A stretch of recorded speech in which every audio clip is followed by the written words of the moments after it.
നമ്മുടെ മുകളിലിരിക്കുന്ന മറ്റേ പുള്ളിയില്ലേ കളറുകൾ ഉണ്ടാക്കിയപ്പം ലാസ്റ്റ് ആയപ്പോഴത്തേക്കിനും എല്ലാ കളേഴ്സും കൂടെ മിക്സ് ചെയ്തിട്ട് ഈ ബ്ലാക്ക് ഷെയ്ഡ് ഉണ്ടായെന്നാണ് പറയപ്പെടുന്നത് കേട്ടോ. അങ്ങനെയാണോ എന്ന് എനിക്ക് അറിയത്തില്ല.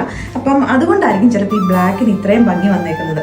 എൻ്റെ ഡ്രസ്സിൻ്റെ കളക്ഷനകത്ത് ഏറ്റവും കൂടുതലുള്ളത് ബ്ലാക്ക് ഷെയ്ഡിലേക്കായിരിക്കും. ഏത് പാറ്റേണിലേക്ക് പുതിയ ഡ്രസ്സുകൾ ചെയ്യുമ്പോഴും നമ്മളൊരു 4-5 ഷെയ്ഡൊക്കെ അതിനകത്തേക്ക് ഇൻക്ലൂഡ് ചെയ്യും. പക്ഷേ അതിനകത്തുനിന്ന് എല്ലാത്തിനകത്തുനിന്ന് ഞാൻ ലാസ്റ്റ് എടുക്കുന്നത് ബ്ലാക്ക് ഷെയ്ഡായിരിക്കും. അപ്പം ഇന്നത്തെ നമ്മുടെ പ്രൊഡക്റ്റ് വന്നേക്കുന്നത് സിംഗിൾ ആയിട്ടുള്ള ഒറ്റ ഷെയ്ഡിലേക്ക്, അതായത് ഈ ഒരൊറ്റ ബ്ലാക്ക് ഷെയ്ഡിലേക്ക് മാത്രമാണ്. എനിക്കിതിൻ്റെ യോക്കാണോ ഇതിൻ്റെ നെക്കാണോ ഇതിൻ്റെ ആ ഒരു കളറാണോ എന്താ ഇഷ്ടപ്പെട്ടതെന്ന് എനിക്കറിയത്തില്ല. എൻ്റെ പേഴ്സണൽ യൂസിന് ഞാൻ വീണ്ടും എടുത്തിട്ടുണ്ട് ജോർജറ്റ് ഫാബ്രിക്കിനകത്തേക്ക്. അതും ഇതിൻ്റെ ഫാബ്രിക് വന്നേക്കുന്നത് ബ്ലൂമിങ് ജോർജറ്റ് ആട്ടോ. അതായത് നല്ല ഭംഗിയുള്ള ഒരു ജെറ്റ് ബ്ലാക്ക് ആണ് ഇതിൻ്റെ ഷെയ്ഡ് വന്നേക്കുന്നത്. ഇതിൻ്റെ യോക്ക് പോർഷനിലേക്കായിട്ടുള്ള വർക്കും അടിപൊളിയായിട്ടുള്ള ഒരു വർക്കാണ്. സ്ലീവിൻ്റെ എൻ പോർഷനിലേക്ക് നമ്മൾ ആ സെയിം വർക്ക് തന്നെ നമ്മൾ കൊടുത്തിട്ടുണ്ട് ഒരു പാച്ചായിട്ട്. ഇത് എയർലൈൻ കട്ടിങ്ങിലേക്കാണ് വന്നേക്കുന്നത്. ഫ്രണ്ടിൽ ഇവിടേക്കായിട്ട് കുറച്ച് ഗ്യാദേഴ്സാണ് വരുന്നത്. ബാക്കിലേക്ക് പ്ലെയിൻ എയർലൈൻ കട്ടിങ്ങോട് കൂടിയാണ് വന്നേക്കുന്നത്. അപ്പോൾ ഇതിൻ്റെ പ്രൈസ് എന്ന് പറഞ്ഞാൽ 899 റേറ്റിലേക്കാണ് നമ്മൾ അവൈലബിൾ ആക്കിയിരിക്കുന്നത്. 48 ഇഞ്ചസ് ലെങ്ത് വരുന്നുണ്ട് കേട്ടോ. ഇപ്പം അത്രയും ലെങ്ത് വേണ്ടെന്നുള്ളവർക്ക് താഴെ നമ്മൾ പ്ലെയിൻ ആയിട്ടാണ് കൊടുത്തേക്കുന്നത്. അപ്പോൾ അതുകൊണ്ട് തന്നെ നിങ്ങൾക്ക് കട്ട് ചെയ്ത് യൂസ് ചെയ്യാൻ പറ്റുന്നതാണ്.